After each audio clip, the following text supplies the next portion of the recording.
This is part 2 of the most deadliest women in South Africa. If you haven't watched part 1 yet, make sure to check it out on the channel before you continue with this. In this episode, we uncover more women whose crimes were so brutal, they shook South Africa to its core. Let's dive straight in. In the small town of Limpopo, South Africa, a trusted cop sergeant wasn't hunting criminals. She was hunting victims. Victims whose deaths would make her rich. With 6 life insurance murders in Limpopo, Police Sergeant Rachel Kutumela was arrested for murder and fraud last week. Now, the suspects appearing right now are her 27-year-old daughter and 47-year-old sister, who is a nurse. They call her Rosemary 2.0, because just like the notorious Rosemary Ndlovu, she wore the badge of justice, but allegedly turned it into a license to kill. Her name is Rachel Kutumela. Rachel Kutumela was no ordinary woman. At 43, she had built a career that demanded respect. A police sergeant stationed at the Senwabirwana police station, known for her discipline, her composure, and her quiet authority. To her community, she was a symbol of law and order. But behind the badge, prosecutors say, she was building something else, a secret empire of death and insurance money. Her plan was as cold as it was calculated. She would find her victims, often poor, desperate, or trusting, and convince them to be part of insurance deals. Sometimes she would even use fake documents, and when the paperwork was done, the clock began ticking, because their deaths meant a payout. All began years ago, as far back as 2019, investigators say.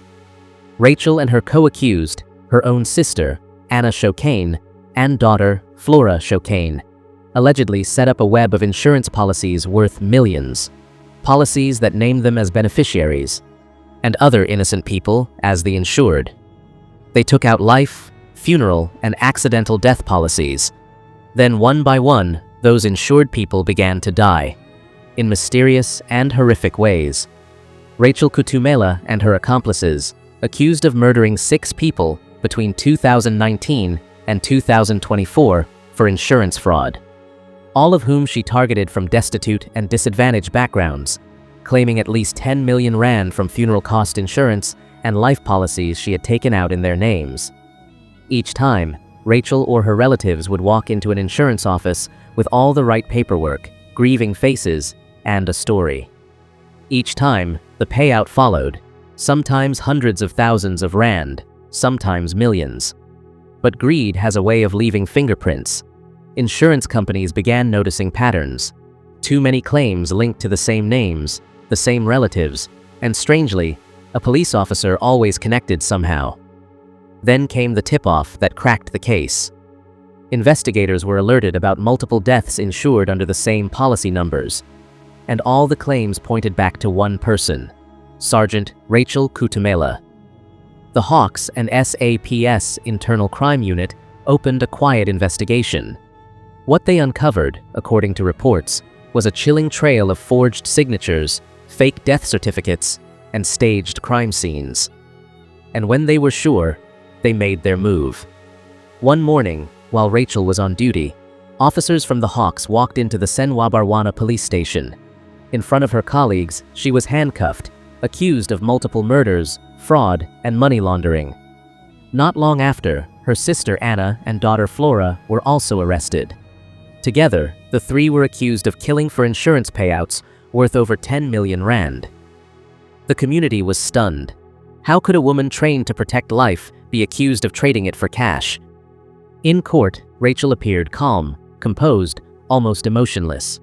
Dressed neatly, she stood beside her family as prosecutors laid out the chilling accusations. The courtroom heard how each victim's death was followed by swift insurance claims. The prosecutor called her a mastermind in uniform. Rachel's defense lawyer told the court she was traumatized and maintained her innocence, saying she was being targeted because she was a police officer. But the state wasn't buying it. During the bail hearing in Polokwane, the judge ruled that the crimes were too severe and the evidence too strong. All 3 were denied bail. They were sent back to the cells to await trial. Outside the court, grieving families spoke to the media. As shocking as the case already was, reports soon surfaced that Rachel might have been trying to continue her schemes from behind bars.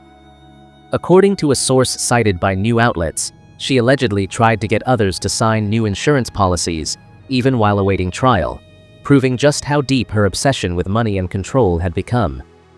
Today, Rachel Kutumela sits behind bars as the courts prepare for one of Limpopo's most shocking trials.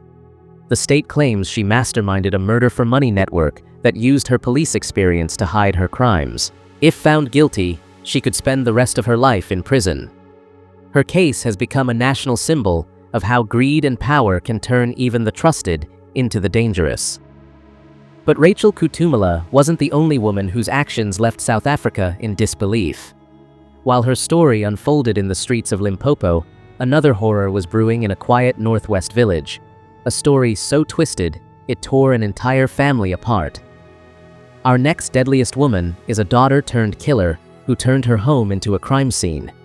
Her name, Onthatile Sebati, the young woman who annihilated her entire family in cold blood, proving that sometimes the enemy sleeps right under your own roof. Sebati family was shot and killed in their family home in December of 2016. We understand, as you've mentioned, that Onthatile Sebati hired the Mokone cousins. This is according to her confession. It was December 2016 in Memakau village near Brits, Northwest Province. Christmas was around the corner, and like many families, the Sebatis should have been preparing for a season of joy and togetherness. Instead, the family home would become the scene of a massacre that shocked South Africa to its core. That night, 4 lives were brutally cut short: Onthatile's father, mother, her elder sister, and her younger brother. They were shot dead in their own home. The killings were so sudden, so cold, that neighbors and relatives could hardly believe such horror had taken place in their quiet community. At first, suspicion fell on unknown criminals. Police and community members wondered, was it a robbery gone wrong? Was the family targeted by outsiders? But as days turned into weeks, and then years, the case remained unsolved. What no one knew at the time was that the real mastermind was sitting silently among them, the daughter of the house, 15-year-old Onthatile Sebati, at the time of the murders. Behind closed doors, Onthatile had orchestrated the entire massacre. She had approached her 2 cousins Tumelo and Kagisoho Makone, who were 18 at the time. She hired them as hitmen and plotted to have her family executed. Her motive? Money and inheritance as usual. She believed that by eliminating her parents and siblings, she would be left in control of the family's resources, free to live as she pleased. Onthatile Sebati's crime wasn't just murder, it was the destruction of her own bloodline.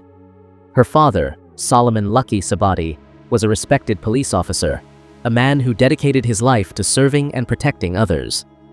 Her mother, Machepo Sebati, was the heart of the home, remembered for her warmth and her care for the family. Her older sister, Chegofatso Sebati, was heavily pregnant at the time, carrying the hope of new life for the Sebati family. And her younger brother, Quinton, just 3 years old, was the baby of the family, full of innocence and energy. Think about the level of betrayal here. A daughter smiling at her parents by day, but planning their deaths by night. It is this cold calculation that makes her one of the deadliest women, or should I say, deadliest girl South Africa has ever seen. She collected substantial life insurance payouts, estimated at over 100,000 rand, which she used to pay her cousins 50,000 rand as promised for the hit. For nearly 5 years, the truth stayed buried. Onthatile lived with her secret while the community mourned, still searching for answers. But in 2021, everything unraveled. She unexpectedly walked into a police station and confessed. She told investigators she had arranged the killings and named her cousins Tumelo and Kagiso as her accomplices. Investigations later revealed that she was battling a severe drug addiction, which clouded her judgment and pushed her further into darkness. During her confession, she admitted that she did not only plan the murders, but also provided her cousins with access to the home. This wasn't a random crime. It was premeditated, deliberate, and heartless. The public reaction was one of absolute outrage. South Africans could not comprehend how a daughter could wipe out her own family in such a brutal way.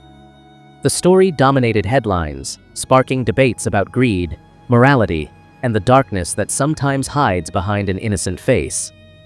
In January 2024, the Pretoria High Court found Onthatile Sebati and her two cousins, Tumelo and Kagiso Mokone, guilty on multiple charges: 4 counts of murder, robbery with aggravating circumstances, theft, possession of a firearm, and possession of ammunition. Onthatile was sentenced to 25 years in prison. While her cousins, Tumelo and Kagiso, were given life imprisonment, the sentencing was in accordance with the Child Justice Act and other relevant laws. Since Onthatile was only 15 years old at the time of the crime, that influenced some aspects of the legal process. For the community of Umakau, the Sebati murders will never be forgotten. 4 innocent lives were stolen, not by strangers, but by their very own blood. Today, Onthatile Sebati stands as a chilling reminder of how greed and betrayal can destroy even the strongest of family bonds. She is remembered as the young woman who annihilated her entire family, proving that sometimes the deadliest enemy can be the one sitting right at your own dinner table. Before Onthatile ever made headlines, another name had already carved herself into South Africa's dark history. Out next, Deadliest woman takes us to Cape Town, whose story would prove that sometimes love can be the deadliest weapon of all. A celebrated love story between a music legend and his wife ended in bloodshed. Najwa Petersen in Cape Town, December 16, 2006. The city was alive with music, lights, and the festive spirit of the holidays. But behind closed doors in Athlone, Onthatile Petersen wasn't just any man. He was a national treasure, a celebrated musician, actor, and theater director whose voice had become the soundtrack of countless lives. Audiences adored him, communities respected him, and his name was synonymous with South African music excellence. But that night, Onthathile's success and stardom could not protect him from the deadliest betrayal of all. One orchestrated not by a stranger, but by the woman who vowed to love him. To the outside world, Najwa and Onthatile appeared to be the perfect couple, glamorous, successful, admired. But beneath the surface, their marriage was crumbling. Najwa was battling severe drug addiction and mental health struggles. Reports say she was heavily reliant on prescription medication, and her dependence only deepened the rift between her and Onthatile. The once happy home turned toxic, with fights, mistrust, and an undercurrent of resentment. And then came the ultimate act of betrayal. Najwa, determined to rid herself of the man she once called her partner, plotted his death. She hired 3 hitmen, staging what was meant to look like a robbery gone wrong. On that fateful night, intruders stormed their home. Onthatile was shot dead in his living room. Perfectly. She was the devastated widow, the woman who had lost her husband to senseless violence. She mourned publicly. She accepted condolences. She allowed the nation to grieve with her for the loss of a music icon. South Africa wept for Onthatile Petersen. Radio stations played his music in tribute. Newspapers ran glowing obituaries. Fans laid flowers and lit candles. The investigators, who were starting to ask uncomfortable questions. Najwa Petersen was caught after a detective became suspicious of inconsistencies in her account on the night of the murder. Inspector Brian Hermanus noticed several red flags during his initial interview with her, including that she couldn't clearly explain where her husband had been during the robbery, changed her story about where her daughter was unsure how many suspects there were, and had accompanied the suspect to her son's room. Phone records and money trails linked her to the crime. In 2008, Najwa Petersen was arrested and stood trial. The evidence against her was damning. She was connected to the murder-for-hire scheme. The so-called robbery was nothing more than a smokescreen. And when the verdict was read, the courtroom echoed with the weight of justice. Najwa was found guilty of murder and robbery with aggravating circumstances. On February 11, 2009, she was sentenced to 28 years in prison. The 3 hitmen, Abdor Mjedi, Wahid Hassan, and Jefferson Snyder, also received life imprisonment. For many, the name Najwa Petersen became a symbol of how love can curdle into hatred, how envy and addiction can twist into murder. She wasn't just top 3% of earners in South Africa, bringing in 100,000 rand in income. They lived well, moved in influential circles, and appeared to have the kind of life that others envied. Why would a wealthy woman, married to a famous and successful man, plot his murder? The prosecution would present their theories, but the full truth of Najwa's motivations remained complex. Some suggested marital problems, affairs, or irreconcilable differences. Others pointed to financial considerations or life insurance. Perhaps it was a combination of factors, a perfect storm of resentment, opportunity, and cold calculation. Whatever the reasons, Najwa had decided that she wanted Taliep dead, and she was willing to pay to make it happen. She had the means, the motive, and she found the men who would do her bidding. In September 2024, nearly 18 years after Taliep's murder, Najwa was granted parole hearing at age 63. The news sent shockwaves through South Africa. Many felt it was too soon, that justice for Taliep required more time behind bars. The public outcry was immediate and fierce. Shortly after the initial grant of parole, her fate hangs in the balance. Will she walk free, or will she return to prison to serve more of her sentence? The debate continues, reopening old wounds and forcing South Africa to once again confront the murder of one of its cultural icons. With the senselessness of it all, Peterson's story showed that real danger doesn't always come from strangers. Sometimes, it comes from those who say they love us. A wife, a partner, a companion, transformed into a killer. 3 women, 3 faces of betrayal. Rachel Kutumela, a cop who swapped her badge for blood money. Onthatile Sebati, the daughter who turned her own home into a graveyard of secrets. And Najwa Petersen, the widow who chose revenge over love, silencing one of South Africa's most beloved voices. Different motives, different lives, but the same chilling truth. When greed, rage, and obsession take hold, even the heart that once loved can become deadly. In a country haunted by crime, their names remain carved in the shadows, reminders that sometimes the deadliest monsters are human. This has been part 2 of the most deadliest women in South Africa. Don't forget to like, share, and subscribe, because what's coming next might just be darker than all the rest.